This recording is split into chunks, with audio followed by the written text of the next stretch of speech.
staff analyze the forecasting. Next, exponential smoothing. இன்னொரு method, exponential smoothing. Exponential smoothing takes the moving average check a step further by weighing certain data points with what is known as smoothing constant.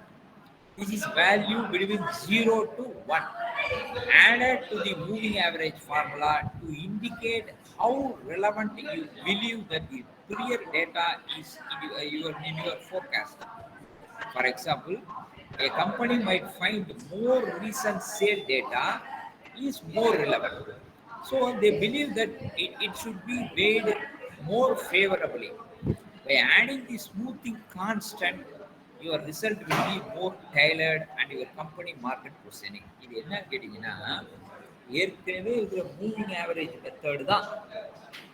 அதுல ஒரு value add பண்றாங்க, 0ல இருந்து 1க்குள்ள. அதுக்கு பேரு smoothing constant பேரு. அது எதுக்கு இதெல்லாம் பண்றாங்கன்னு கேட்டேன். நீங்க கேட்பீங்க, ஏன்னா சார் ஒரு ஸ்டாக் ஸ்டோர்ல வைக்கிறதுக்கு இவ்வளவு கஷ்டப்படணுமா சார்? ஒரு எவ்வளவு முன்னாடி எவ்வளவு இருந்ததோ அதை பார்த்து வச்சிடக்கூடாதா சார்? அப்படி கிடையாது. For forecasting the inventory management, scientific calculation is essential. அதுதான் மூவிங் ஆவரேஜ், இல்லைன்னா எக்ஸ்போனன்ஷியல் ஸ்மூத்திங். இப்போ அடுத்தடுத்த வருது. ஏதோ ஒரு மெத்தட் யூஸ் பண்ணி you should say that scientifically I kept this stock. சும்மா ஏனோ தானோ பண்ண சார், அவர் சொன்னார் பண்ண சார், இவர் சொன்னார் பண்ண சார், அப்படி கிடையாது. It is very important. Then marks Jenkins model, அந்த கான்ஸ்டன்ட் வச்சு அந்த மூவிங் ஆவரேஜை கால்குலேட் பண்ணுவாங்க. அவ்வளோதான், அந்த மாடல் முடிஞ்சது. இந்த மாதிரி சயின்டிஃபிக்கலி பேக்ரவுண்ட் ஸ்டாக் வச்சிங்கன்னா nobody will ask question.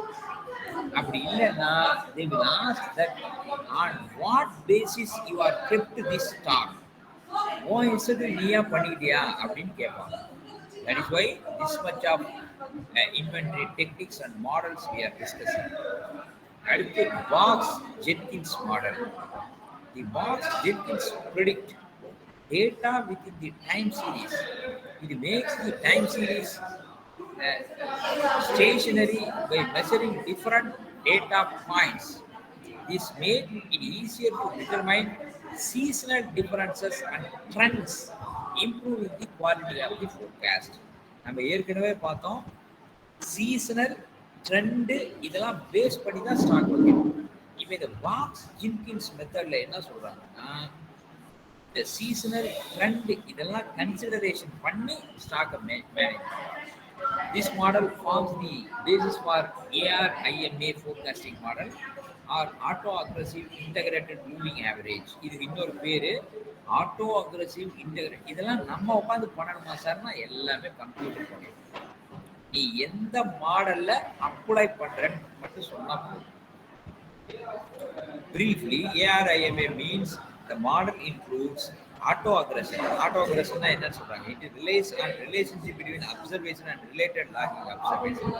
Integrated, making the time series stationary by subtracting the observation from the previous time step observation.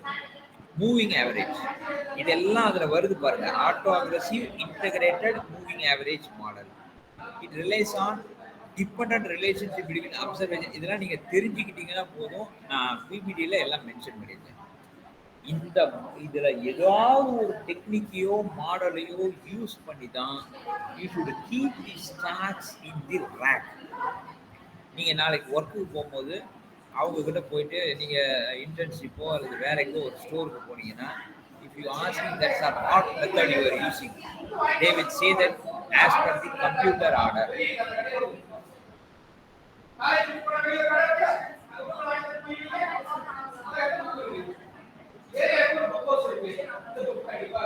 Right. If you are in that particular formula, we are keeping this time. அது நிறைய பேர் சொல்லுவாங்க computer formula. Computer யார் formula பண்ணியிருக்கா? அந்த computer அந்த software install பண்ணவங்களுக்கு தான் தெரியும் என்ன மெத்தட் போட்டிருக்காங்க. நிறைய பேர் அது கேட்கவே மாட்டாங்க. என்ன மாடல் சார் நாங்கள் பர்ச்சேஸ் யூஸ் பண்ணுறோம், காமனாக இதான் சார் வருது அப்படின்னு போட்டுருவாங்க. அப்படி இல்லாமல் as a management person, you should know what model we are implemented in the business to keep the stocks. இவ்வளோ கஷ்டப்பட்டு பிஸ்னஸ் பண்ணணும். பெரிய பெரிய கம்பெனி எல்லாம் இப்படி தான் பண்ணுவாங்க. என்ன model we are using for inventory? Inventory management is highly essential. அப்படி பண்ணணும். Then time series model. A time series model allow you to forecast further sales based on a similar time frame in the past by evaluating sales at the same time last year. அது என்ன சொல்றாங்க பாருங்க, last year இந்த மாசத்துல எவ்வளவு sale பண்ணிருந்தீங்களோ அதை base பண்ணி stock வைக்கிறாங்க. அதான் டைம் சீரிஸ். மூவிங் ஆவரேஜ்னா எல்லாம் சேர்த்துக்கிறது. டைம் சீரிஸ்னா last year by evaluating sales at the same time last year. போன வருஷம் டிசம்பர் மாதம் எவ்வளோ சேல்ஸ் நடந்ததோ அதை பேஸ் பண்ணி ஸ்டாக் இன்வென்ட்ரி பண்ணுறது. அல்லது ப்ரொடக்ஷனில் எவ்வளோ போன மாதம் டிசம்பரில் எவ்வளோ ஸ்டாக் வச்சுருந்தாங்களோ அதே ஸ்டாக்கை வைக்கிறது. It is easy to determine which items will seasonally well in seasonally. However, this model can be used for any time frame such as weekly, monthly or sales volume. போன வாரம் ஃப்ரைடே எவ்வளோ stock இருந்ததோ அதே stock இந்த வாரம். That is called time series model.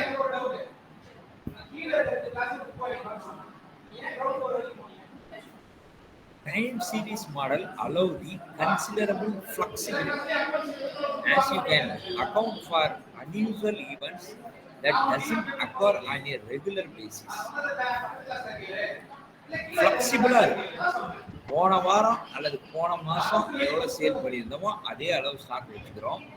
In case போன வாரம் அந்த ஃபங்க்ஷன் நடந்திருக்குது, ஏதோ ஒரு தீபாவளி, அப்போ கடை இல்லைன்னா அதுக்கு தகுந்த மாதிரி ஃப்ளெக்சிபிளாக வச்சுக்கிறோம்.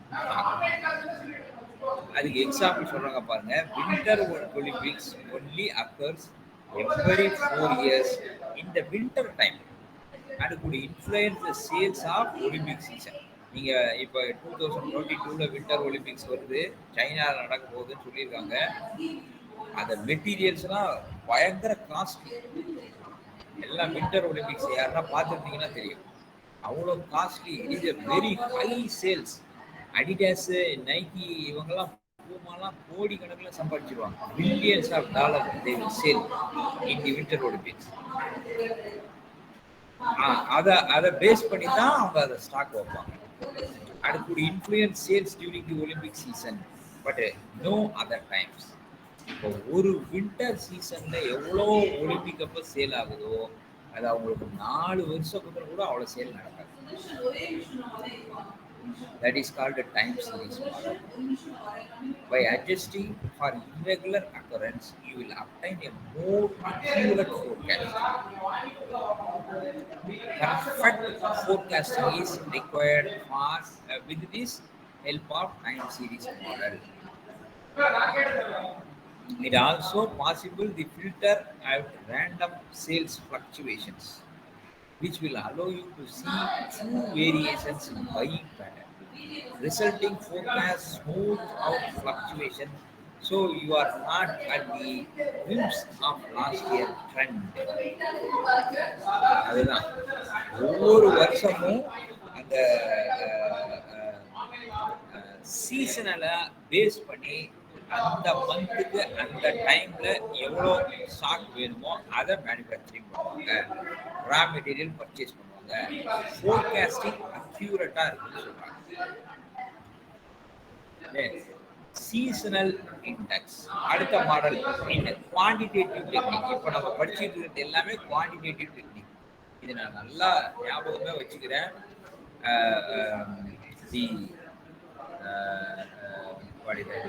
Moving average, exponential smoothing, time series and seasonal index. Seasonal index na அந்த பேரே தெரியுது. ஒரு particular season, it may be a winter or may be a summer, it may be a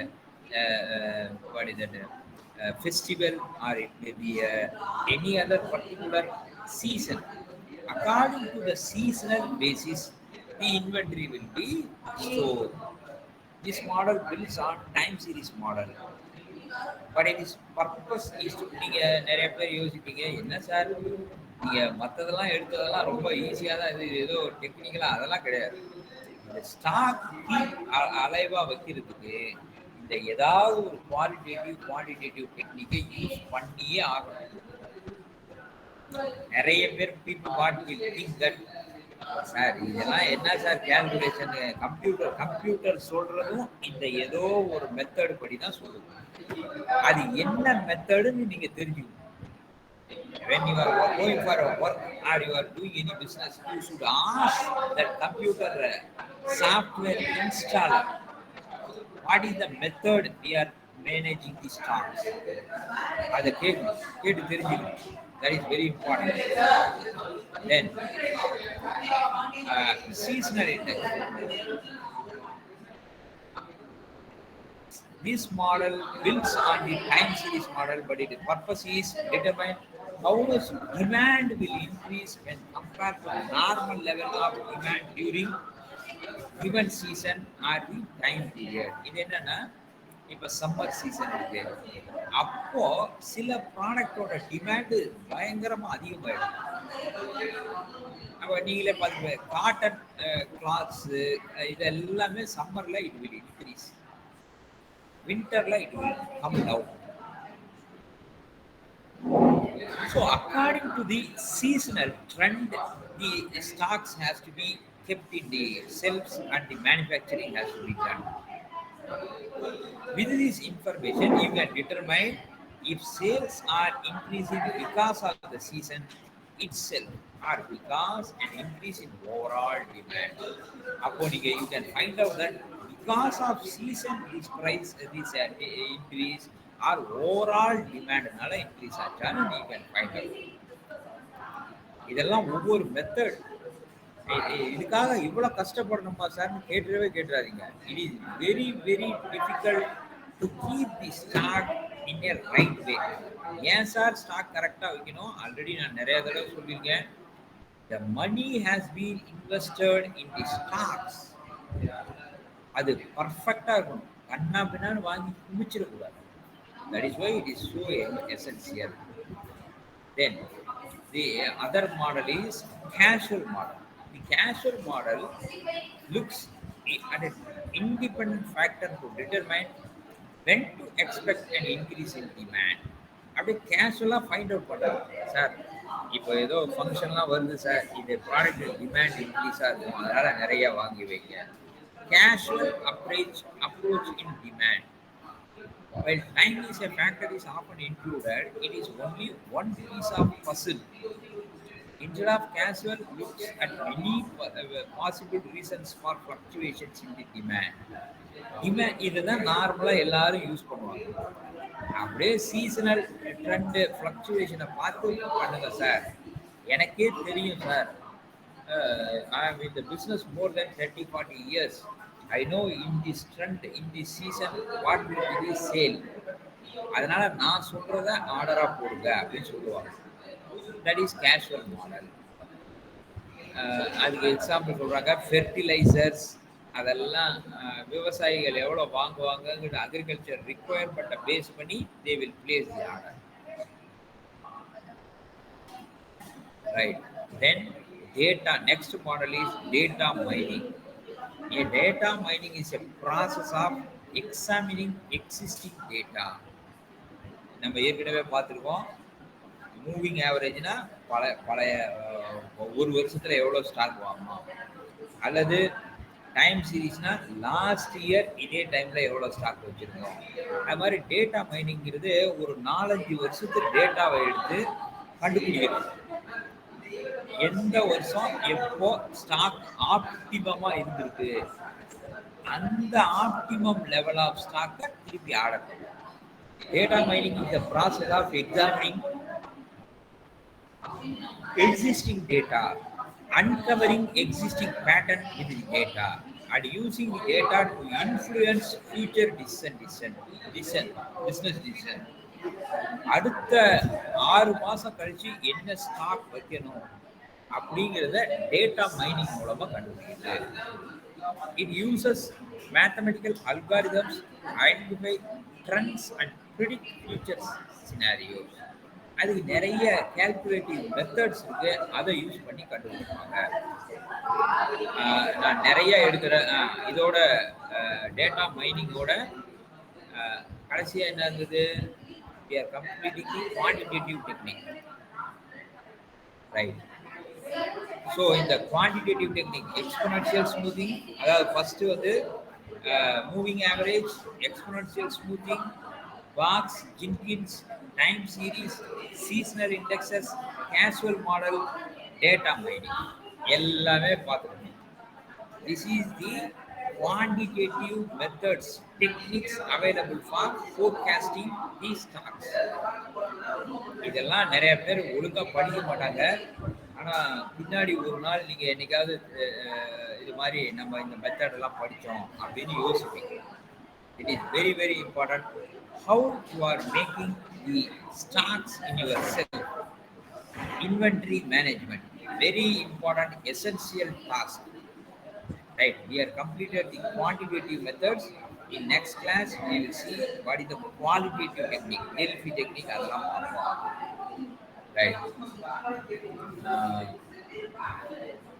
Any one of you, I am not stop presenting. Thank you for patiently listening. நிறைய பேர் இங்க சத்தமா இருக்கு, இருந்தாலும் I am happy about your attendance. Now, any one of you take the screenshot. Who is taking? Abhishek Bora ஏதோ pant போட்டு அங்க சுத்திட்டு இருக்கான். Yesterday he sent it late. Sir, I will take, sir. Yeah, Yash can take it and send it to my number. Okay, okay, sir. Bora is busy with அவன் ஏதாவது ஒரு பெரிய business ஏதாவது பண்ணலாம் அவனை வச்சு. யாரு sir? Right. No, I'm just joking. I saw Abhishek Bora roaming here and there.